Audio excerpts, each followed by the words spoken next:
Welcome to Data Science with Python. This time we're going to look at regression, and this will be part 1 because there's lots of things to talk about here. So we're going to be using the CherryTree.csv dataset, which is linked in the description below, so you can go and get that. The most other important thing that you need to do is make sure that up here, that your working directory, where it's going to look for that file, is in the correct directory. For me, it's on the desktop, so you would just navigate here like we've done in previous videos to wherever that file is so that it can read it in. Okay, so now we're ready to start. We need to import some libraries as we've done on our other inference videos. So one of them we're going to need is NumPy, which we haven't really played with right now. This is actually numerical, and we should probably give it a name, NP. And this is numerical routines for Python.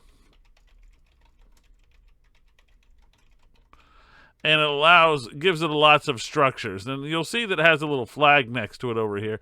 And that will remain because our next particular package is going to need NumPy, but we don't actually use it directly. So we're going to have stats model again, .api.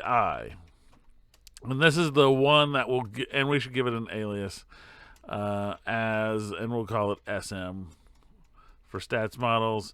Okay, so here this is more statistics stuff is what it gives us. So we're going to need these, and we're going to read in the data. So let's do that real quick here so that we can figure out what we're doing. Make sure everything reads in, everything looks okay, no errors or anything. So the first thing we need to do is specify X and Y. You have to specify these separately whenever you're using this particular package. But I like this package because of the output it gives you. The other ones don't give you as nice output. So here we're going to need our X variable, which in this case we're going to be diameter, and that's going to be CT1, and I'm going to use the bracket and use diam. That's the name of the column in it. If you want to go look for it, feel free, but we've already talked about this in a previous video. And then here we want volume. Okay, let's run these real quick, make sure that those run fine. Yep, no errors or anything like that. So the next thing we need to do is we need to add a constant to the model, okay? And I'll talk about what that is in another video. But right now, you'll see what, just roll with it. So here we're actually going to use our stats models, and it's called add constant. And this just adds the x-intercept to the model. I mean the y-intercept to the model, sorry. So now that we have this set up, we can actually define the model. So we're going to set up the regression model. So I'm going to call it CT1 reg, or I could call it mod, I guess. So this is going to be the model, and we're going to do SM, and we're going to do ordinary least squares, and we're going to put Y and X. Okay. And this is the model that we're going to use. The next thing we need to do is actually fit the thing. So I'm going to call this regression, and this will be, we'll take the CT1 mod, and we will fit it. Okay, so we're going to run the fit function on it. And what that's going to do is fit the model. So you can run all of these real quick, and we'll see what comes out of these. See? Now notice I took this model here, and I fit it here. And this gives me all the information associated with it. And we'll look at that in the next or another video soon.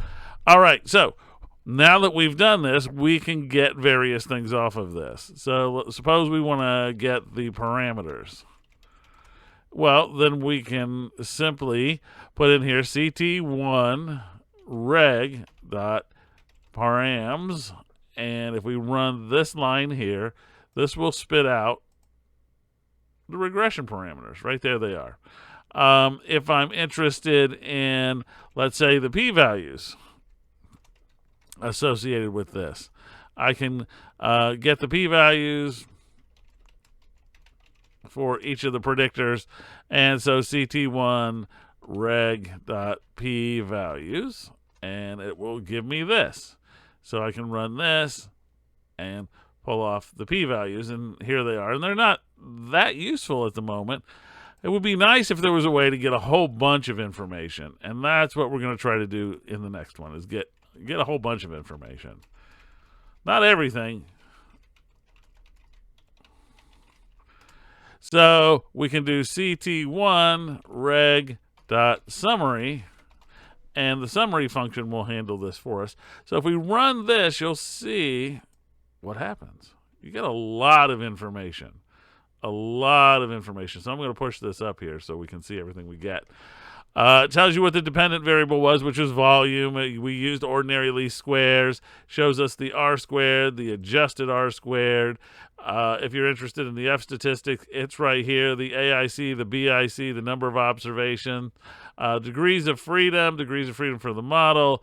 It says covariance type. It says non-robust, but it's just not using any particular one at this. Here are our coefficients. So we get the coefficients again. Has their standard errors, their t values, and their p values. Notice that these are near 0, but when we did them before, they were like super, super small, and that's why it's truncating it. And then it provides a confidence interval, a 95% confidence interval for the particular parameters. So we get those. We get a whole bunch of tests down here that are associated with the residuals, and we're not going to worry about those right now. We'll talk about those in another video because we need to talk about residual analysis, and we don't run these videos too long. All right, so this is the first setup at running these. We're going to continue with the same data set moving forward, and what we're going to do is start looking at how to do multiple linear regression, how to get the residuals, how to put pictures together with this information. So just stay tuned, and by the end of this series, you'll be able to do quite a bit with regression inside Python. So I'm looking forward to it, and I'll see you there.